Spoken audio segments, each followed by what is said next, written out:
Hello, my topic of presentation is social and emotional development of children. The topic is intended for third year Bachelor of Physiotherapy students of Saurashtra University Rajkot in the subject of physical and functional diagnosis. Although it is not directly related to the physiotherapy subject, understanding this is a part of learning about all over developmental milestones in children, including motor as well as sensory development. Although the contents of this presentation would help you to understand social and emotional development in children partly, a few other videos will expand your knowledge in this dimension. The link of these videos is given in the description below. How this content can help you in physiotherapy?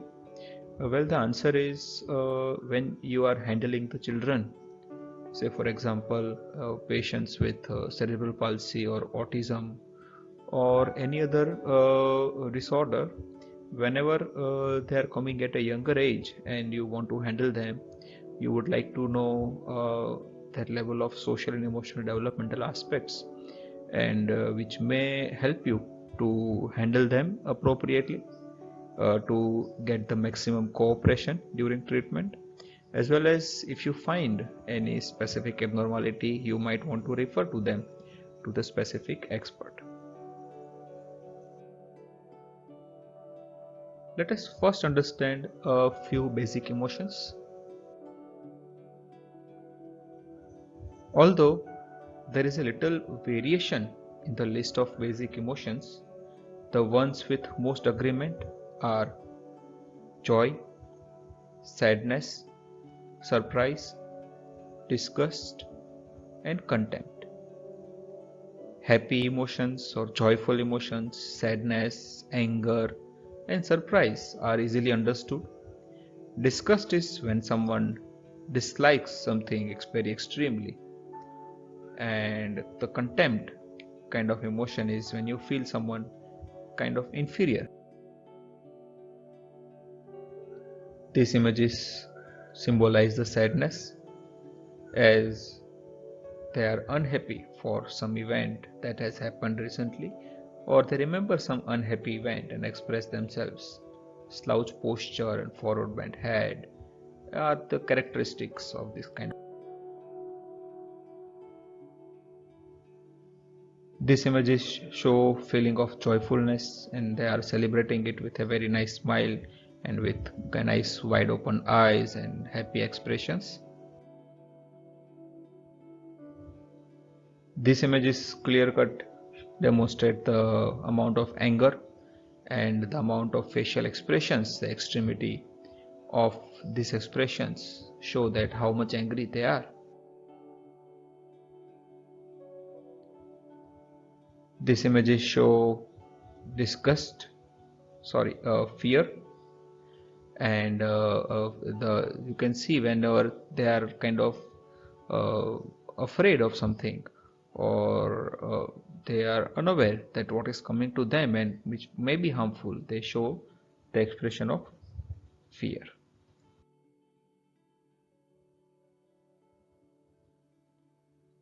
This is the expression of disgust. It represents a feeling when you do not like seeing or smelling or tasting or touching something. The term social development refers to the ability to behave as per the norms, social norms and expectations. So as the child grows and develops through learning and experiences, the child becomes part of the society and performs his or her social roles. The social life occurs through three strategies. One is learning to behave in a socially approved ways. Second is playing approved social roles. And third is development of social attitudes. In the first strategy, that is learning to behave in socially approved ways, every child should become aware of what is expected from them socially and then try to model themselves in line with the approved behaviors. For example, a child learns to behave as son or daughter to their parents, or as brother or sister to their siblings. or as a friend to the friends, and as a student to the teachers, and so on. A child does not behave according to the friendship norms to his or her parents, nor as son or daughter to his or her friends, because that is a mismatched behavior. Such strategies are directly or indirectly taught to the child, or the child acquires them through observation and imitation. In the second strategy, that is playing a prudent social roles, where the child has become aware of what is expected from them as social behaviors. Every person right from childhood are expected to exhibit customary social role or roles, and these are said to be the approved roles. In the third strategy, that is development of social attitudes, while exhibiting the approved social roles, better social attitudes develop as and when the child likes and trusts people around him. With direct or indirect influence and interests of the child, now he or she has preferences of very specific behavior to the specific people in society. This strategy comes into play after first and second strategy have developed, and it comes at a later age. Now the person may have their own attitude which become part of their personality, and it may influence behaviors of others in contact with them who are using the first or second strategy. For example, a child may have same behavior as his father in future when he becomes father, or the child may have somewhat or completely different behavior to his or her children. So attitude of a person in a role of father or mother may be different from the attitude of their parents as father or mother. And this individual development of social attitudes adds diversity in their social attitudes and facilitates them to become better social adjustments and an acceptable member of the group. The reason for individual development may also help them to adjust to their current social scenario so that they would not feel excluded from their peer groups or society.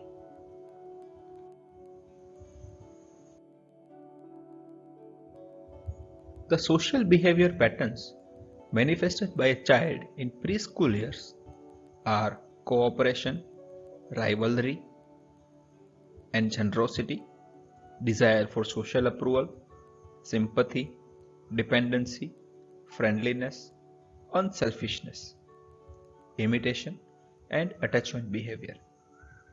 You might want to remember these behavioral patterns through the simple description in relation to a person or a child whom I call a person A.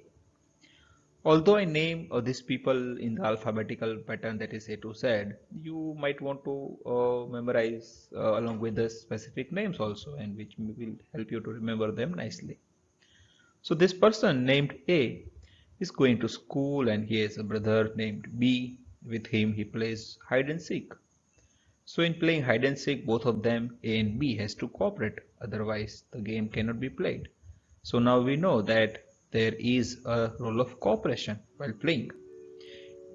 The child A goes to school where his classmate named C is scoring more marks in maths than the child A. So A feels to get more marks in the next mathematics exam, and C becomes his rival. So there is a rivalry. Although A is rival to C, his another classmate named D is weaker in maths, and A helps him to learn his maths, and in this way he shows generosity to D. The child A works hard in studies so that his teachers feel proud of him, and so he has a desire for social approval so that his teacher, uh, like kind of by showing proud, gives approval to him. So the desire for social approval is again included. When his brother was sick, he took care of his brother in his maximum capacity because he was a child. But by doing this, he showed sympathy by taking care of his brother. And although C, who was his rival in maths, this child is not so good in science, and A the primary child in discussion, is good at science, so she wants help to him from A, and A is helping him even though who is his rival in maths, but still he gets help in science because here he is better than that, and that's why A is becoming unselfish in teaching or giving his knowledge to C. In a senior class, students named E and F are very smart and like having some impressive personalities, and A always try to imitate them to be like them, and that's why there is an demonstration of imitation. So just this is a story, and I'm sure that uh, uh, almost everyone has experienced at least one or more of them during the childhood or school time, and that's how you can remember or you can understand this.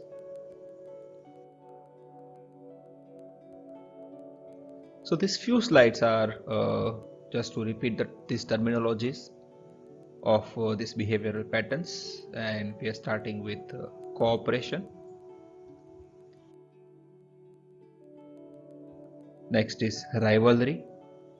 Rivalry is the competition for the same objective or for superiority in the same field. Next is generosity, which is the quality of being very kind and helpful to others. Next is social approval. It is the positive appraisal and acceptance of a person by a social group. It can include compliments or praise. Next is dependency. It is a state of relying on someone or something else. Next is friendliness. Everyone is aware of what is like to be being a friend. So it is just we can say it is a quality of being friendly to the friends. Unselfishness. It is the quality of not putting yourself first, but being willing to give your time or money or effort or anything which can help for others.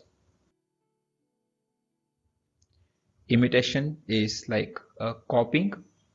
So imitation is the action of using someone or something as a role model, and you want to like mimic uh, to their behavior.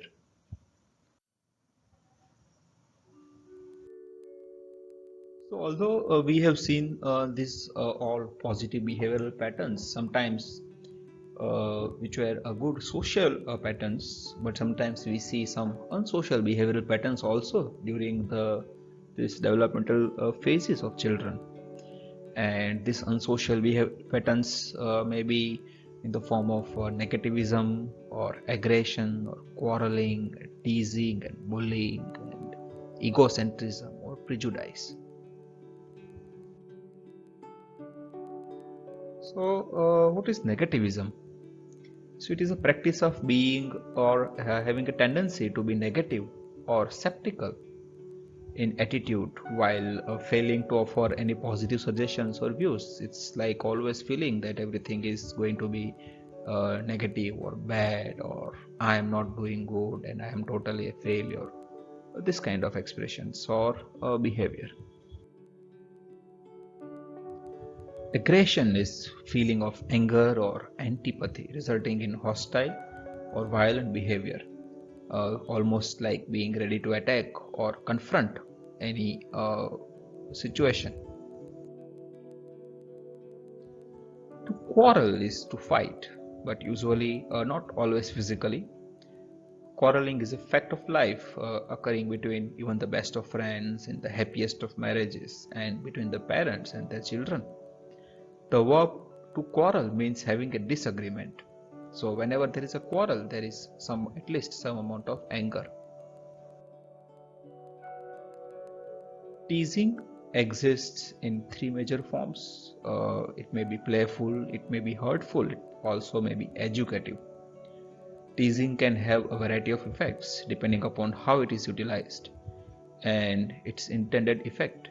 When teasing is unwelcome, It may be regarded as harassment or mobbing, especially in the workplace or school, or as a form of bullying or emotional abuse.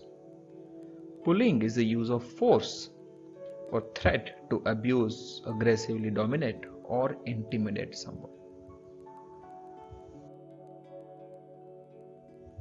Egocentrism.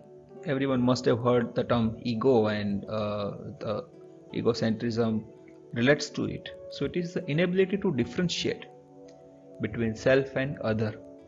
So more specifically, it is the inability to untangle subjective schemas from objective reality, and an inability to accurately assume or understand any perspective other than one's own.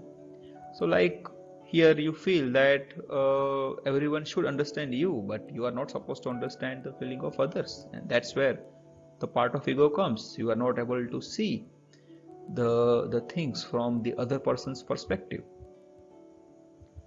So in a way, you can say that whenever there is ego, you are not able to understand or see from in the things in the from the viewpoint of the other person, and understanding in others' perspective is one of the part of social development that we are going to see in the coming slides.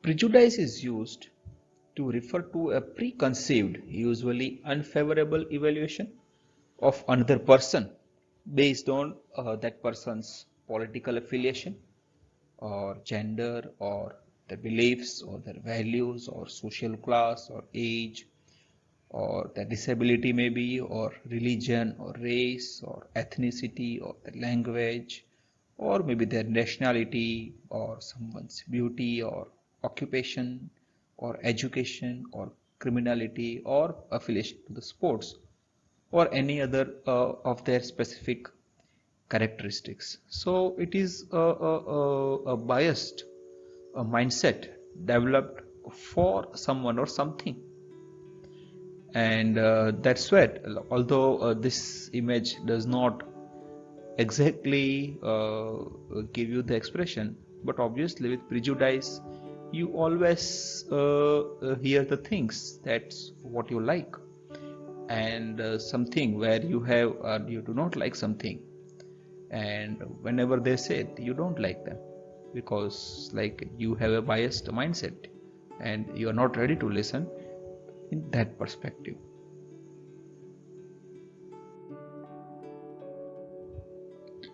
The social and emotional development during early childhood from birth to 3 years of age, it consists of uh, the attachment, the emotional experiences, understanding from others' perspective, and developing some social interactions. Emotional expressions can be learned, will be learned in the form of emotional expressions and emotional regulation. Understanding others will be discussed in the form of social referencing and learning empathy, and social interactions will be learned in the form of joint attention. Let us learn about attachment first. So, attachment means an affectionate bond or tie between an individual and an attachment figure. The attachment figure is usually a caregiver, and mostly it is the parents, more with the mother usually, but you can say it's the parents. I might be using the term caregiver many a times because it may not always be a mother for the attachment to develop, although it is most common. But since the description is generalized, and caregiver would be the more appropriate term. So, such attachment bonds may be reciprocal between two adults, that is, both the adults develop attachment to each other. But when such bonds develop between a child and a caregiver, these bonds are based on the child's primary needs for safety, security, and protection. So, a child, consider a child at the in the like just newborn. The, he or she does not have like the developed brain to that level to have an understanding of like having an emotional experience or any emotional attachment to the caregiver. But the theory given by John Bowlby and Mary Ainsworth, they give a very nice explanation that there is a natural instinct uh, given to the brain that seeks the the purpose of getting protected, being safe, being secure, and that would be done when you are close to someone who is around you to make you feel safe. And the child actually has this purpose in the newborn, actually with their natural instinct that they want to get protected, they want to be safe, and that's why they want to be close to their caregivers. So this theory proposes that the children attach to their carers very instinctively, and their primary purpose is their biological aim of survival and the psychological aim of security. The attachment between the child and the caregiver develops in four phases. The first phase is pre-attachment phase, and in each of these phases we'll be learning about the contribution of the child and contribution of the mother, and finally the ultimate outcome of this interaction. So the first phase, that is pre-attachment phase, it is initiated at birth and it extends up to 6 weeks, that is 1.5 months. The infant's contribution is in the form of built-in signals such as like smiling or crying or grasping the hand whoever is touching him, or looking into the adult's eye. The mother's contribution is in the form of picking up the baby, gently stroking and petting them and talking very softly with them. And the outcome of this phase is in the form of response of both of them, which reinforces this attachment. It is believed that an infant could recognize his mother's smell and voice at this period. However, during this period the attachment gets only initiated, but not developed or not at all fully developed. And hence the infant does not mind even when the mother is not present around him or her.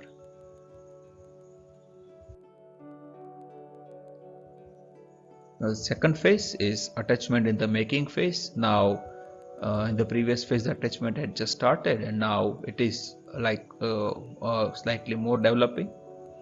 So here the infant's contribution is to show variations in his response to a familiar caregiver with that of a stranger. By 4 months, the infant smiles, laughs, and babbles more freely with the mother. And when the baby is crying, he's more quieted or more quickly quieted when picked up by his mother. The mother's contribution is in the form of providing the infant with a sense of trust by fulfilling his physical and emotional desires. The outcome of the phase is that the infant starts to experience relief from distress when his or her mother is nearby.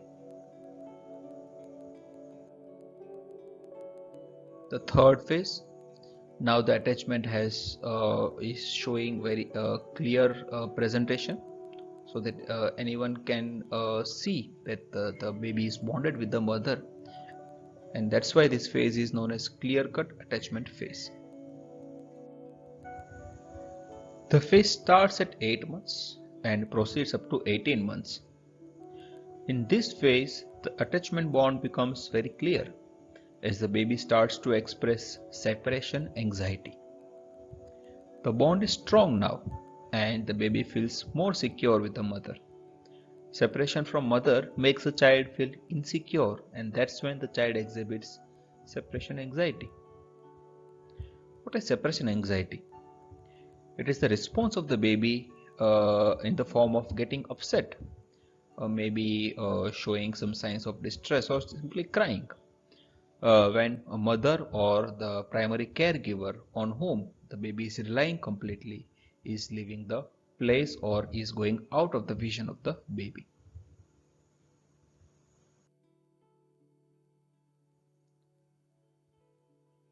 We call the child toddler now instead of an infant. When the child starts walking, that is toddling around. And in this phase, the toddler's contribution is in the form of protesting the mother's departure or going away from him or her, and deliberately monitoring her presence by following or climbing on the mother in the presence of others. So the child is clinging now to the mother whenever someone is like stranger or unknown person is coming and the baby does not know, and the child shows the form of attachment by like coming close to the parents. The mother's contribution is in the form of providing emotional and social warmth, as has been done before, and to make the child secure, to make feel the child secure in the presence of others. The outcome of this interaction is, as the infant starts using his mother as secure base in this phase, and in turn explore the environment for a while and return back to the base, that is mother for the to the mother for the emotional warmth and get secured. So the now the child whenever knows that mother is around and is feeling secure, he can go to the surroundings within the safe zone surrounding the mother and explore something, place with something, and whenever desires, the child can come back to the mother to get again get feel secured.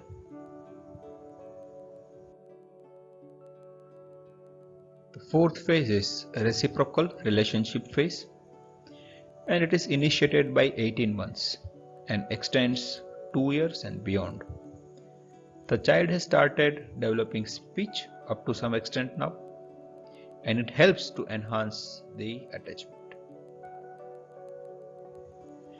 The improvement in cognitive and language skills allow the toddler to realize that factors influencing his or her parents' presence behind him or her.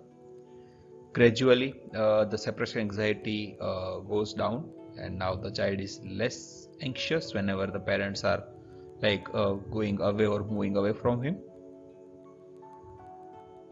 The toddler's contribution in this phase is in the form of negotiating with the mother with requests and persuasions to change her goals instead of crawling or clinging to her. The mother's response is in the form of accepting the toddler's requests and persuasions along with providing emotional or social warmth.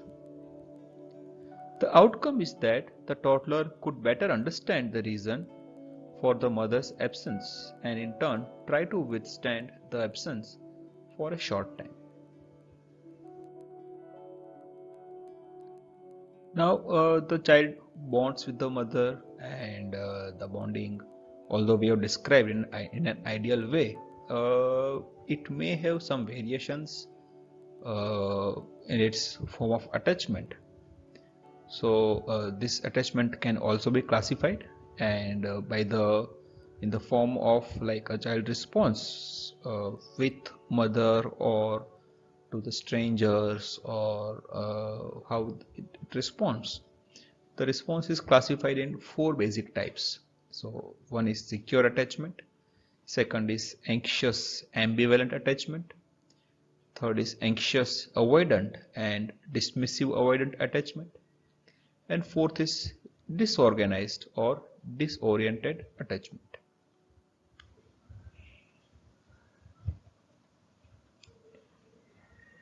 So these patterns can be tested as early as almost 3 months of age, and the child and the mother, the it should be an experimental setup.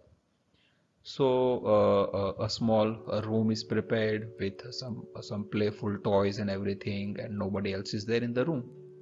However, the observer can still see the child and its behavior somewhere in the outside area.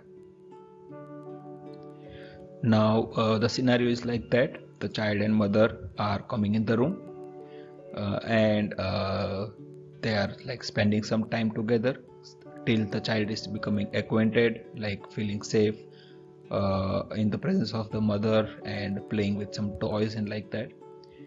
And now the mother, while the child is unaware, leaves the room and leaves the child unattended for some time. And now the child's response is observed. And after some time, about a few minutes, the mother comes back to the room and comes to the child. And now it is observed how the child reacts at this time. Does the child just looks at the mother, or just goes to the mother, or just does not care at all whether the mother has come back or not? But now again, when the mother has come back, one stranger comes in the room who is like stranger to the child, and the child is unaware who is him, who is that person. And after some time, again the child's behavior is observed in the presence of mother and the stranger. After some time, the mother leaves again, and now it is at this time when the child and the stranger are alone in the room. And again the child's behavior is observed, and after a few minutes the mother comes back again, and again now the child's behavior is observed, how the child behaves with the mother, like coming to the mother, or not caring at all, like mother has come back or not, or just child looks at the mother that the mother has come and again is engaged in his or her play. So this description, although not perfect, this was actually the experiments were done on a multiple of children, and based on which this classification has been developed, like these different reactions of the children to their mothers, and that's how the system has come. So let us see the first type, that is the secure attachment. So the secure attachment means that the child feels secure in the presence of his or her parents or caregivers, and feels insecure when they leave their surroundings or they are out of their vision. A toddler who is securely attached to his or her caregiver will explore the surroundings freely while the caregiver is present, and is often visibly upset when the caregiver departs, and is generally happy to see when the caregiver returns. The second type of attachment pattern is anxious and ambivalent attachment. The word ambivalent means having mixed kind of feelings or contradictory ideas about something or someone. So here the child will typically explore very little in the strange situation, and is often afraid of strangers even when the mother or caregiver is present. So when the parent or caregiver is present, the child is supposed to feel secure, but the response is contradictory and the child feels anxious.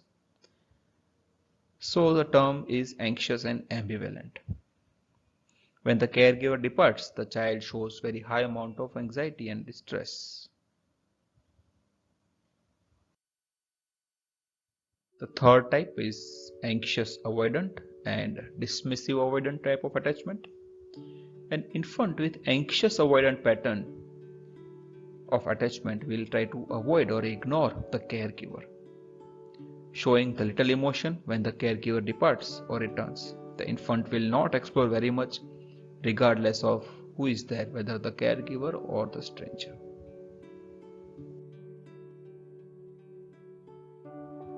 Infants are depicted or can be said as anxious avoidant when there is conspicuous avoidance of the mother in the reunion episodes, which is likely to consist of ignoring her altogether, although there may be some pointed looking away, turning away, or moving away. If there is a greeting when the mother enters, it tends to be just a look or a simple smile. Either the baby does not approach his or her mother upon their reunion, or they approach in abortive fashions with the baby going past the mother, or it tends to occur after very much persuasions. If the child is picked up, the baby shows little or no contact maintaining behavior. He or she tends not to cuddle in, they look away, or they also may move to get down.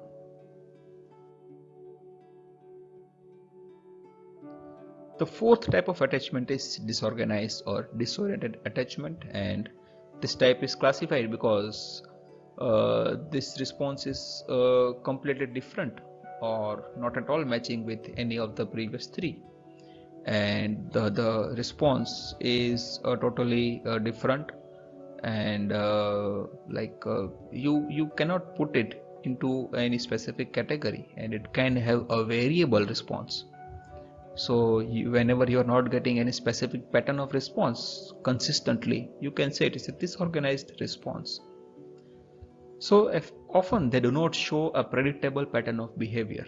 You may not see that the child will respond in the same pattern every time you put the child into the same situation. And but they may be non-responsive or demonstrate a flat affect.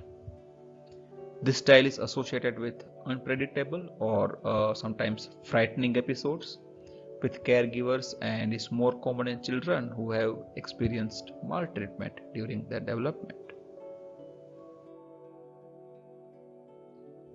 Now we have discussed about the attachment in detail.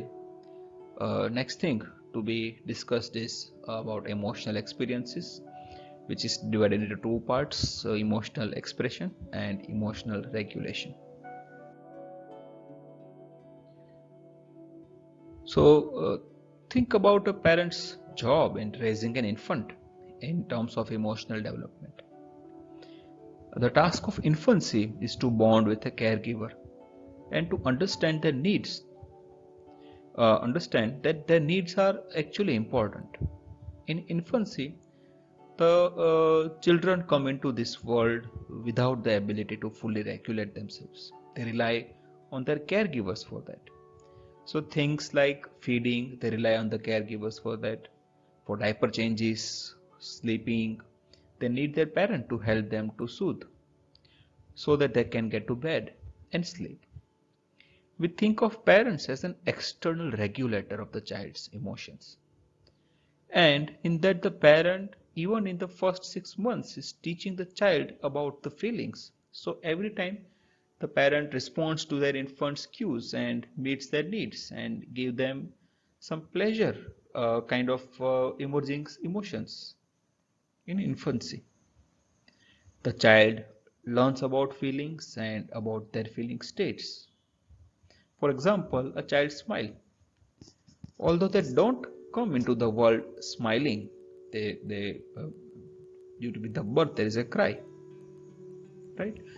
But after a few days they do smile, and usually the smile may be natural or when someone looks to them and they smile. So when the caregiver smiles and they see the caregiver smiling and they smile back, it doesn't actually hold emotions yet until over the course of first 6 months of life, when the parents are teaching that there is an emotion tied to the smile behavior, and this emotion is can be known as happiness or joy. Still the child is not aware of the word that whenever I'm smiling I am happy. So now the child will learn that when I smile I actually feel something. I kind of like getting some kind of good feeling. and they don't know the word that this feeling is known as happy, because the feeling is kind of a neurochemical reaction occurring into the brain, and that gives them the pleasure. They may smile many times involuntarily in their sleep, when they are satisfied with their food, or in response to a very pleasant touch. The infants begin using this social smile or a smile in response to a positive social interaction at about 2 to 3 months of age, and a laughter actually begins at 3 to 4 months. Expressions of happiness, they become more intentional with age, and with young children interrupting their actions to smile or express happiness to nearby adults at 8 to 10 months, and with markedly different kinds of smiles, for example, grin or muted smile or mouth open smile, which develop at around 10 to 12 months of age. Between 18 to 24 months, that is 1.5 to 2 years of age, the children begin to acquire a sense of self, like that, a feeling of like I'm getting feeling for myself. So this gives rise to the onset of self-conscious emotions. For example, like feeling of shame or embarrassment or guilt or pride. These are not simple or basic emotions, they are complex emotions. And the simple emotions, we can say they are kind of happiness or anger or fear or disgust. So in toddlerhood, they just have started walking and exploring, and now they become a little bit more independent, and here they actually learn that there are consequences for their actions. They learn to respond to their parents' negative cues now, because so far they were enjoying something, and for every act of them has was celebrated by the parents. Like they learned to stand and they started walking, and the parents were quite happy, and even the child was happy. But now when they are started walking and they started exploring and going out into the world, they inevitably come into contact with some or dangerously close to some sort of danger. Maybe it's a corner on the floor or corner of a table or edge of the stairs. Maybe it's a power plug to which the child approaches. And suddenly the parent shouts, "No, don't, stop it, don't go there." And this introduces shame in the child. Shame is not necessarily a bad thing. It actually helps the child to think that I need to stay away from these things. And here, for the first time, the parents introduce these negative words to the child, because until now they were probably celebrating their every first step and acts or whatever new things they have done. So it was also about feeling proud or being proud of doing such things. So proud and shame now have come into action. In the preschool years, now there is development of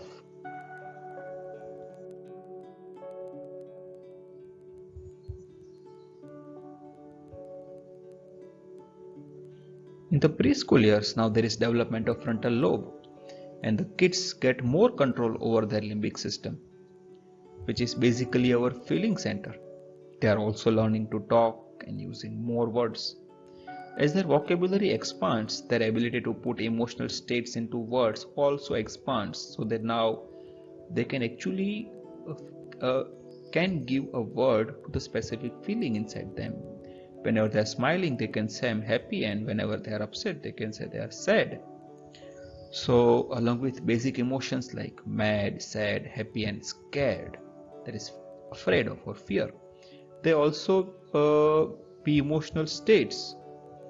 There will be emotional states of like different levels of like slightly mad or very mad or slightly happy or excited, like that.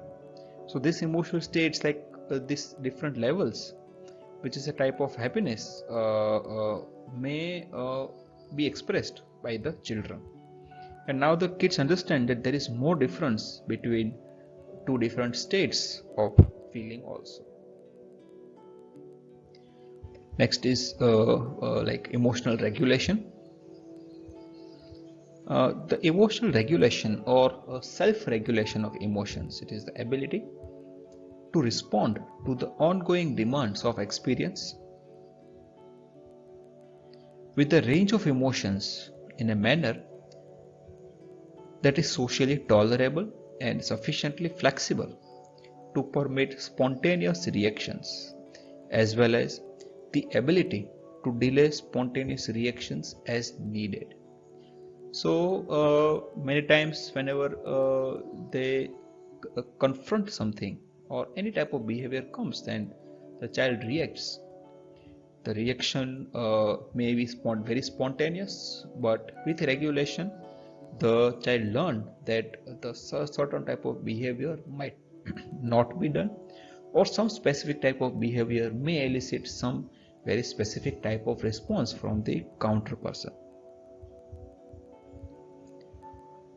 So emotions signal threats and rewards. A good emotion can give a good response, and a negative or a certain type of emotion can give certain type of punishment. So much like a compass that guides us in the right direction, the emotions have the power to guide us in the right actions. For example, when a child commits a mistake, he might get scared and lie to the parents about it or avoid confronting them for the fear of punishment. His parents may eventually discover what their child did, and the kid will end up facing the same consequences that he was trying to avoid. In this instance, listening and responding to the fear emotion proved futile to the child. However, the same emotion of fear would have proven helpful for someone being chased by a wild animal in the forest. So, in that situation, running to avoid confrontation to the wild animal would have been the correct decision. So, it is therefore very crucial to judge when to trust emotional triggers and act on them and when not to. In other words, it is essential to regulate or control our emotions so one can use them optimally. So, in childhood, emotion regulation can be described in two ways. One is emotions as regulating, and second is emotions as regulated. The first one is elicited by activated emotions. For example, a child appears sad and his parents try to understand the reason and boost the child's mood.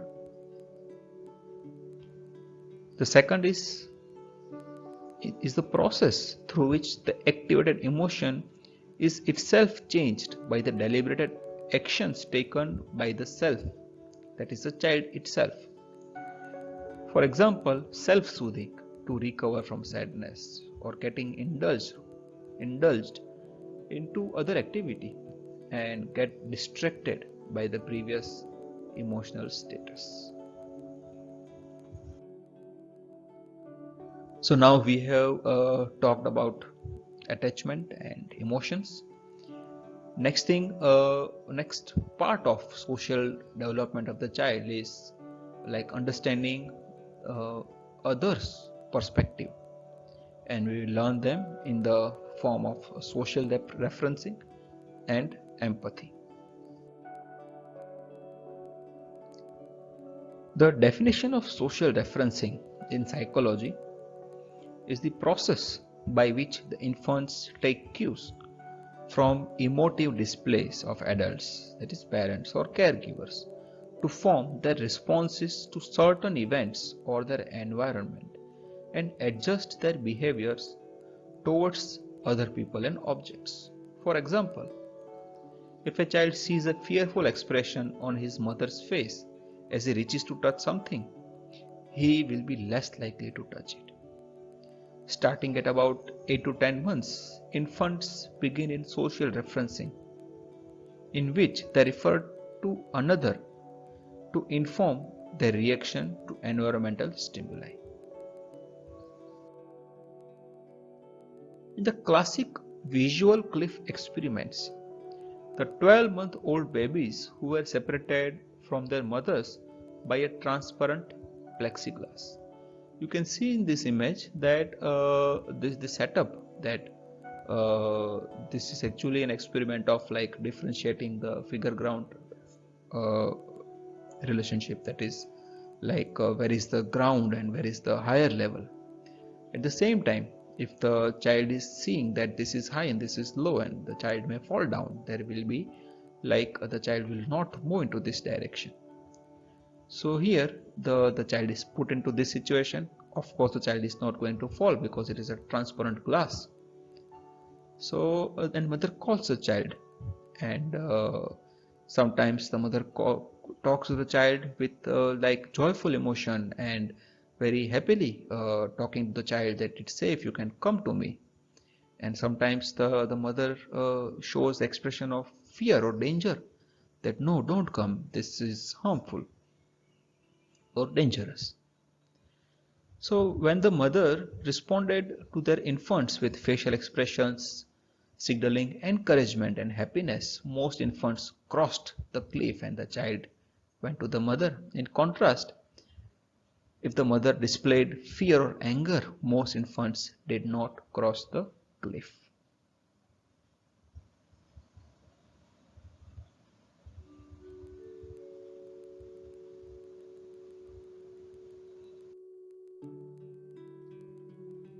As infants age, their social referencing capacity becomes more developed. By 14 months, infants are able to use information gained from social referencing to inform decisions outside of the immediate moment. By 18 months, infants are able to socially reference interactions which are not directed at them. For example, if their caregiver responded with anger when their older brother went to take a cookie, the infant is able to harness that information and is less likely to take the cookie by themselves. So this is a very nice example where say for example you can play with a child in this format and see their behavior, that you keep a very young child to sit around him, and another child who is at least able to understand, or some adult who is sitting around them. And when that another child or adult is performing some behavior, for example here is trying to eat a cookie, and you shout on them, show the anger that you are not supposed to do this, or you are not supposed to eat this cookie, and you are angry whenever that person has touched the cookie. That uh, another your the child is seeing that anger which is not directed to him but the other child or other adult, but still the child is able to get the information that no, this I'm not supposed to touch this cookie, because if I do this I will get the same anger to on myself. So at this age, social referencing also begins to support children's understanding of others, as children learn what others like and dislike based on the information gained from social referencing. For example, with the facial expressions. As such, if an adult reacts by smiling when given a ball, but with anger when given a doll. So, if a child gives you a ball and you are happy, you respond with smile, and when they give you a doll, you are angry. Then the next time, there are more chances that the child will give you the ball but not a doll.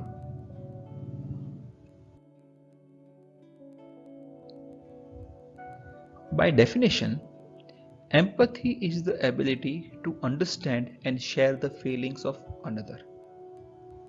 As we are more familiar with the term sympathy rather than empathy, they should be differentiated. Sympathy is a shared feeling, usually of sorrow, pity, or compassion for another person. You show concern for another person when you feel sympathy for them. Empathy is stronger than sympathy. It is the ability to put yourself in the place of another and understand someone else's feelings by identifying with them. From an early age, newborns are reactive to others' distress, as evidenced by behaviors such as crying in response to another infant's cry. As children continue to develop, they begin to display behaviors that indicate an understanding of and connection to others' emotional states beyond the simple informational value which those states provide.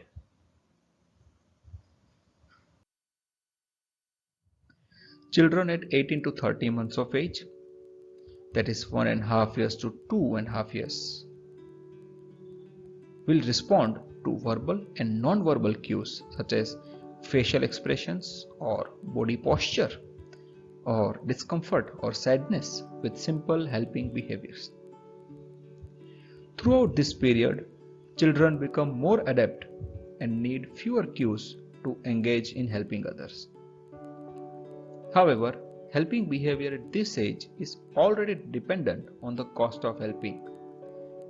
For example, they are less likely to give an adult their own blanket, and the behavior is also dependent on the recipient of the help. That is, the children are most likely to help and show concern for caregivers, but not the strangers or even the peers. After learning about attachment emotions and ability to understand from others' perspective, let us understand about social interactions in the duration of early childhood, that is from birth to 3 years of age.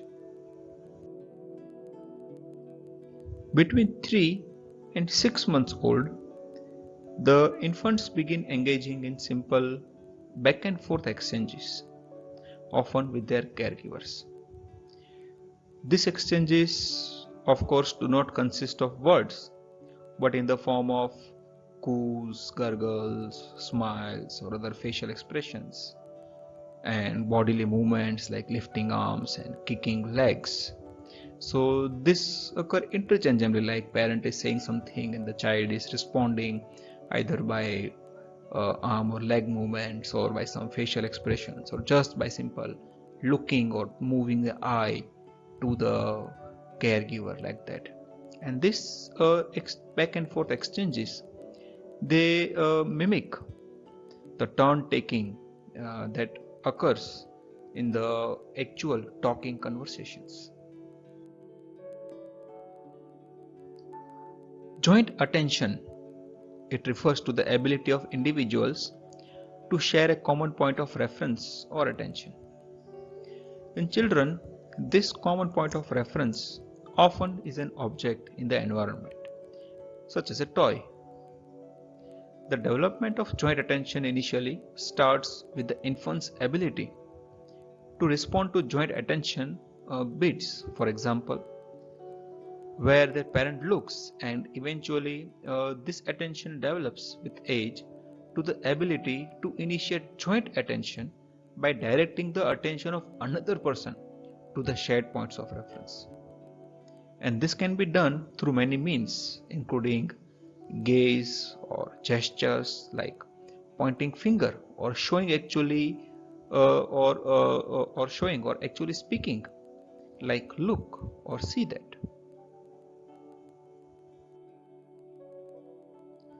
As early as 3 to 4 months of age, infants show the beginning requisites of joint attention by looking in the general direction as adults. However, they are not consistently able to find shared points of reference. At about 10 months, this accuracy improves, meaning that they may be able to look at the same object that the parent is actually mentioning. Initiation of joint attention begins at about 1 year of age. This might look like a child pointing to an airplane and then looking at the mother and then back at the plane as if like they're saying that, do you see that or look at that.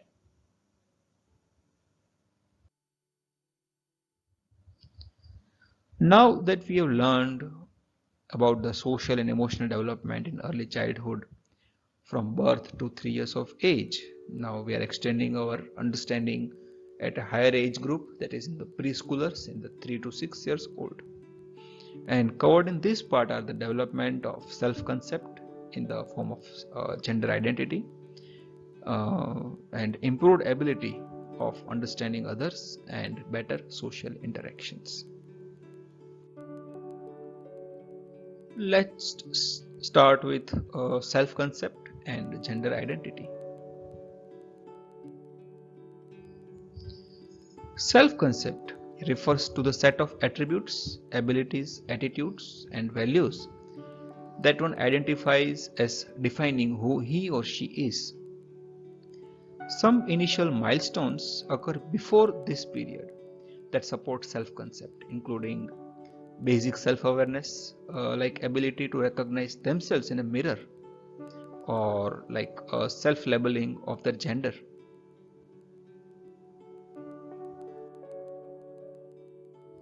Preschoolers learn gender stereotypes very quickly and definitively, ranging from their toy preferences for boys and girls will differ,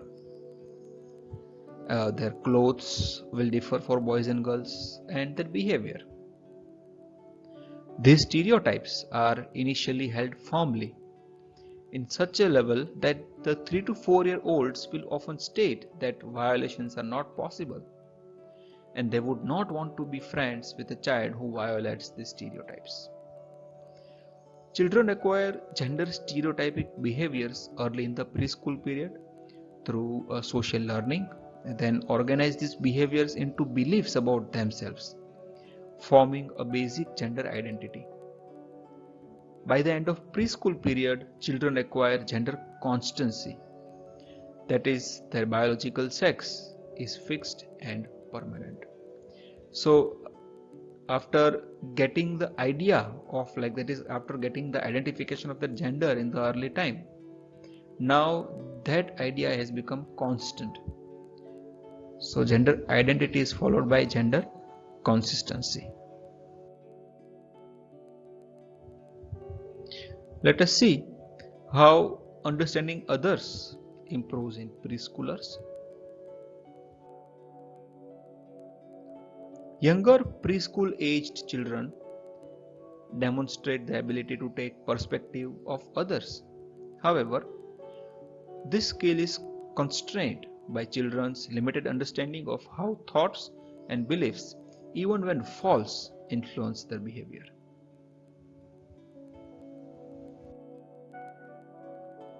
Understanding others is demonstrated in this scenario. Danny, a child, puts his toy on the shelf and then leaves the room. His friend, Sally, comes in, plays with the toys, and puts them not in the shelf but in the cabinet. Now, this is a small scenario that has happened. And now, if you ask one child who has heard this story, and you are asking the child that where Danny will look for this toy, and the answer for a young preschool age children will be that Danny will look in the cabinet. So the child does not remember that Danny actually put the toy on the shelf, not in the cabinet. In the cabinet, the toy was put by his friend Sally. But the child thinks that no, at last the toy was in the cabinet, and that was the child's perspective of the toy's place in the cabinet. The child does not understand that for Danny the toy should have been on the shelf.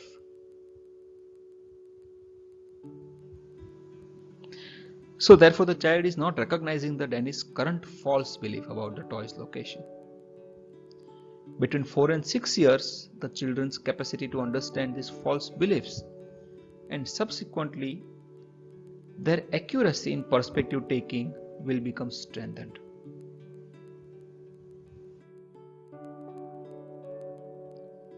Now let's talk about social interactions.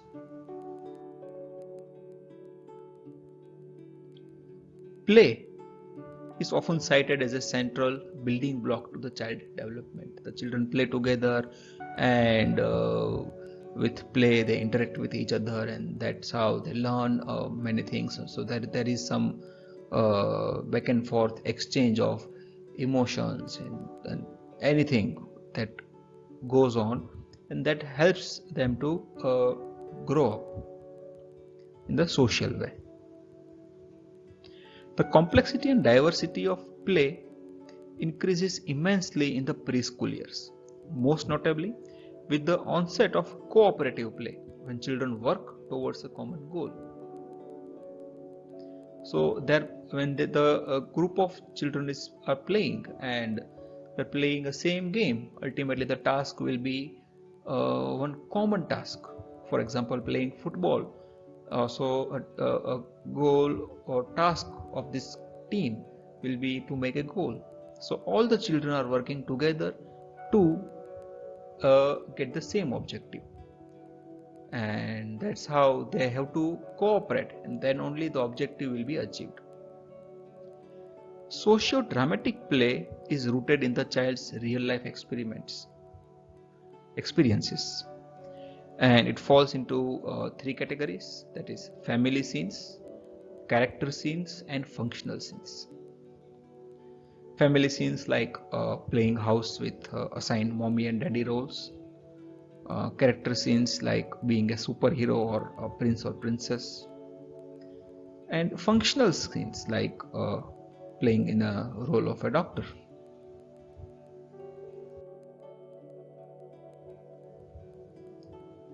So we have learned about early childhood and preschoolers, and now let's talk about the social and emotional development in the middle childhood, that is age range between 7 and 12 years. And covered in this age group is self-concept with improved gender identity, and emotional experiences, that is improved emotional vocabulary, showing their display rules and better emotional regulation in these age groups.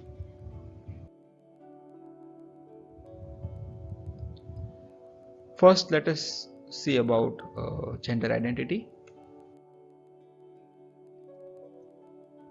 Between 8 to 11 years of age, children begin to use self-evaluation and competencies to define their sense of self.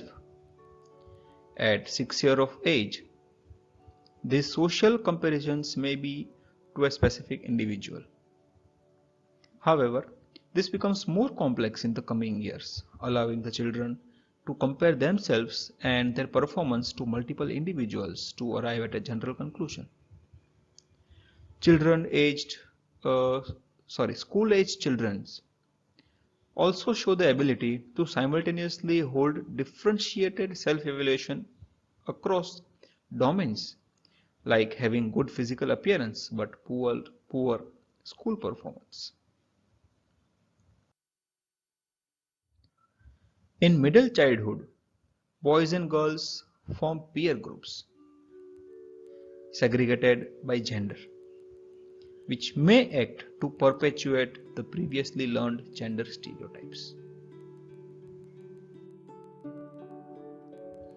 So we have talked about self-concept and gender identity.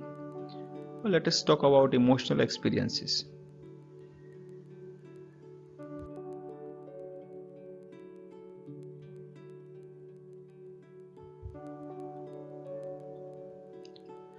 By 3 years of age, children have acquired a basic vocabulary for labeling simple emotional experiences using words such as scared, happy, mad. However, the emotional vocabulary of children grows much more rapidly during the middle childhood, doubling every 2 years in this period before slowing down dramatically in adolescence.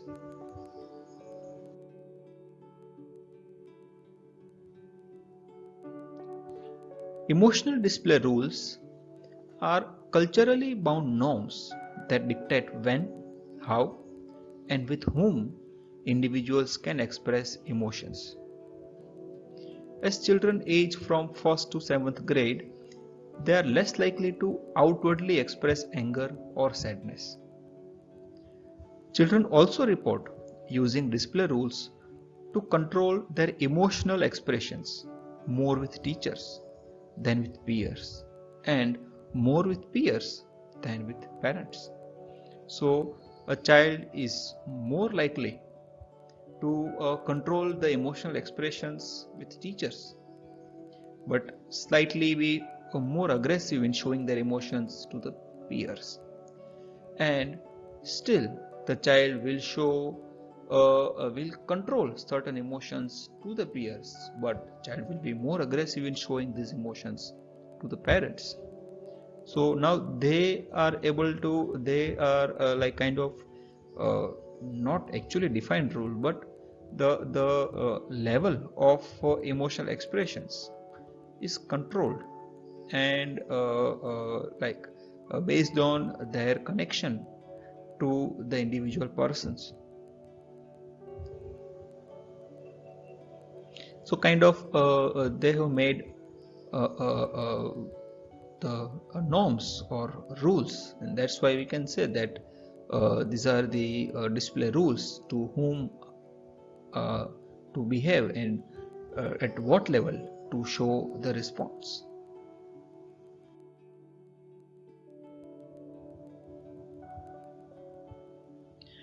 Upon school entry, children's emotion regulation system becomes increasingly diverse, as it was previously relied upon methods like seeking support from parents or moving away or avoiding an emotionally activating stimulus. It becomes this situation or these responses become less effective. In middle childhood, children implement more complex distraction techniques and cognitive appraisal strategies like choosing to focus on the positive rather than negative and use certain active problem solving methods. At about 10 years of age, children's emotional regulation involves a balance of problem focused coping and emotion focused coping strategies.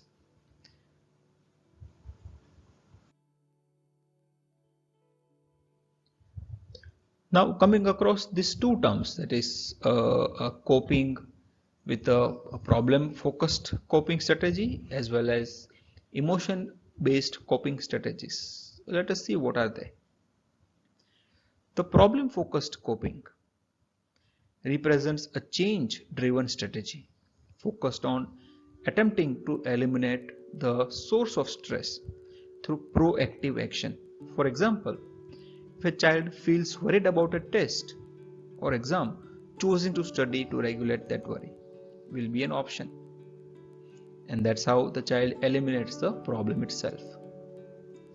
In contrast, emotion focused coping is an acceptance based strategy, and it can be more effective when the stressor cannot easily be changed or removed.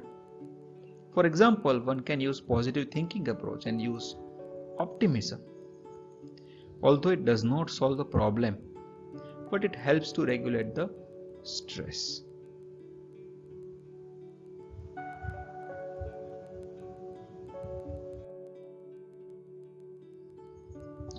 The next and the last phase in our topic of discussion is the age range of adolescence, that is 13 to 18-year age, and how the social and emotional development occurs in this age group.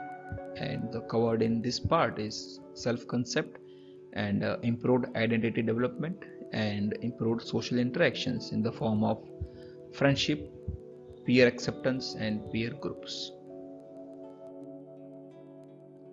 Let us start with self concept in the form of identity development.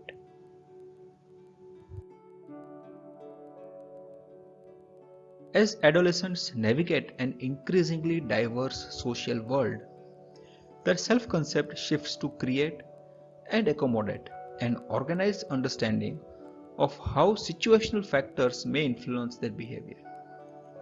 For example, how and why behavior is different with friends as compared to the one with parents. With this added complexity, a fundamental task of adolescence is considered forming a unified, coherent identity, inclusive of traits, values, and goals relevant to that specific personality. So, simply saying, the adolescent gradually obtains a unique set of social, emotional, and behavioral characteristics which forms his or her social identity.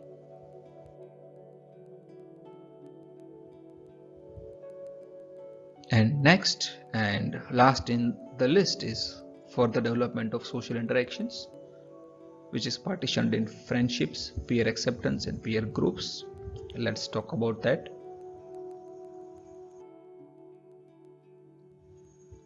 Friendship word itself is self-explanatory, but still a few comments can be made on this topic.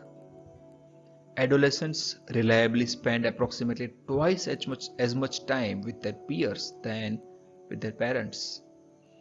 Adolescents' friendships are characterized by increased emotional support, intimacy, closeness, and loyalty. This is contrasted to the friendships in early childhood, which is built upon time spent in joint activities, and in the middle childhood, which is defined by reciprocity and helping behavior. So you can see the characteristic of their friendships is different in different age groups. Close friendships in adolescence can act as a buffer against the negative impact of stressors, provide a foundation for intimacy and conflict resolution, which is necessary in romantic relationships, and it promotes empathy for others.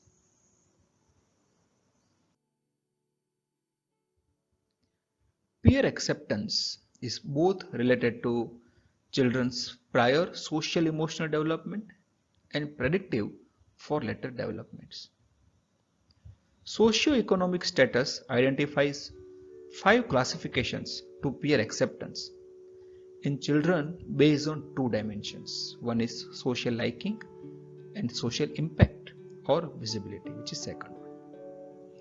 Considering such term as social visibility, some people may also actually be socially invisible too. Although not part of the present topic, such term actually exists in psychology and psychiatry. So the five classifications of peer acceptance are: one is popular, second is average, third is rejected, fourth is neglected, and fifth is controversial. So a person may be popular in their peer groups or just remaining average, like communicating not so high, not so less. So that is average. A person is rejected from the peer group, that is third category. Person is not just rejected but actually neglected, that is fourth, and not fitting or just variable or controversial is the fifth one. During adolescence, children increasingly form peer groups, often with a common interest or values. Peers and peer groups at this age become important socialization agents, which contribute to adolescents' sense of identity, behavior, and values. Peer groups, whether intentionally or unintentionally, exert peer pressure and operant learning principles to shape the behavior through reinforcement, and it results into the members of peer groups to become increasingly similar over time.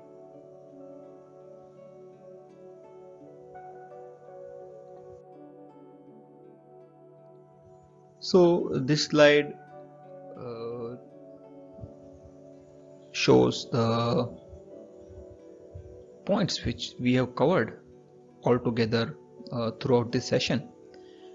These are which are the aspects of social and emotional development from birth up to the 18 years of age.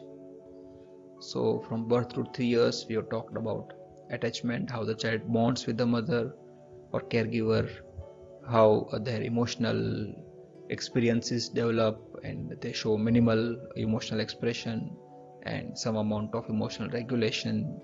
They partly able to understand the from other person's aspect, which is quite limited, but still it is there, and they show a little bit amount of empathy at this level, and they can have some joint attention by like showing or pointing an object to the caregiver or the person or the parents in from 3 to 6 years. The gender identity improvises. Now they are able to isolate them as a boy or girl. They are able to identify them. They have not perfect but still a better ability to understand from others perspective, and they have better social interactions with their parents and peers or friends. From 7 to 12 years, the gender identity and self-concept improves and helps them to give them partly to their contribute partly to their personality development. They have some uh, better emotional experiences which help them to improvise their emotional expressions, and then they are able to have variety of emotions. That's what we call emotional vocabulary. They're able to control their emotions based on to whom they are expressing their emotions. That is, they are having display rules, and they're able to regulate the emotions, so able to control and to where and when to show certain specific level of emotions. And from 13 to 18 years, the self identity or personality is much more specific, and now they are able to make better social interactions, have good friends, and they are able to show some friendship characteristics and behave accordingly, and they want to or they try to be part of their peer group and show peer acceptance, and these peer groups may also give them some peer pressure also.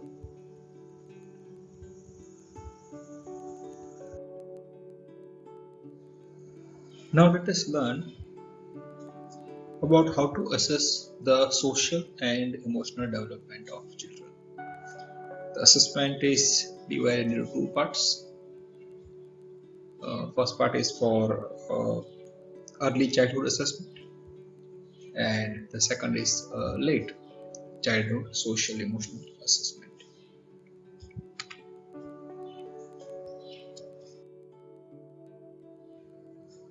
In early childhood assessment, one tool which can be used for the assessment of social and emotional development of children is ages and stages questionnaire with component of social and emotional. In short, it is known as ASQSE.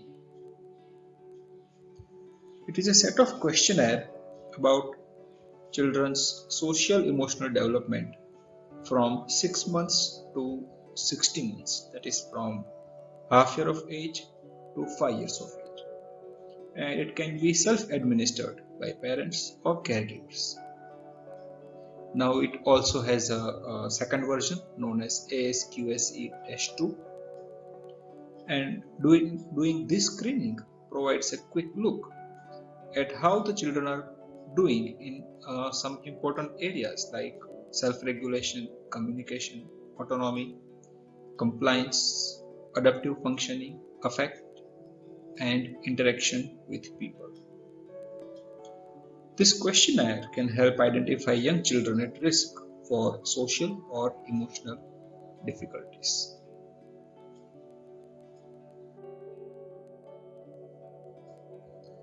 The second tool which can be used in early childhood is BITSI. which is a short form. The full form is Brief Infant and Toddler Social Emotional Assessment.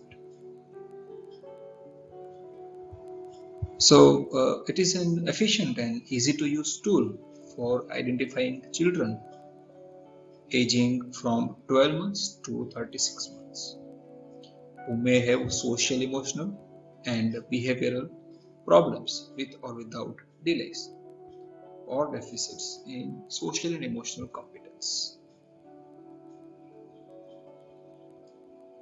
The BITC has items that measure certain areas such as externalizing problems, internalizing problems, dysregulation, maladaptive behaviors, and atypical behaviors, as well as competence. These areas combine to form two scales on the measure, the problem scale and the competencies scale.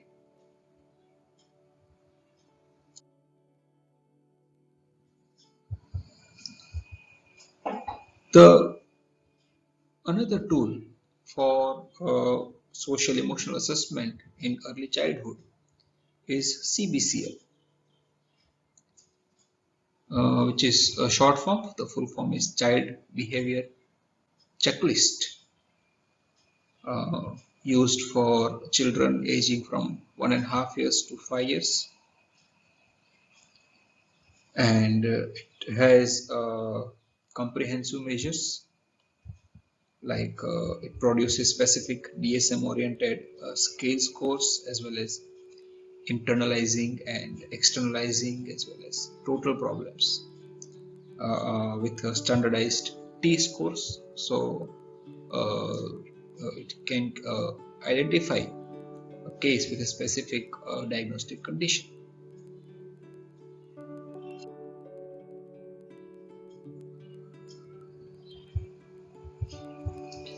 For late childhood assessment, one of the tool which can be used is a social thinking methodology.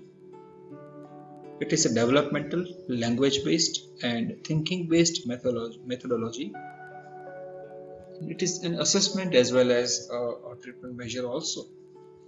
So it uses visual frameworks, unique vocabulary, specific strategies and activities to foster social competence for children aging 4 to 18 years. The methodology has assessment and treatment components for both interventions and for social learners.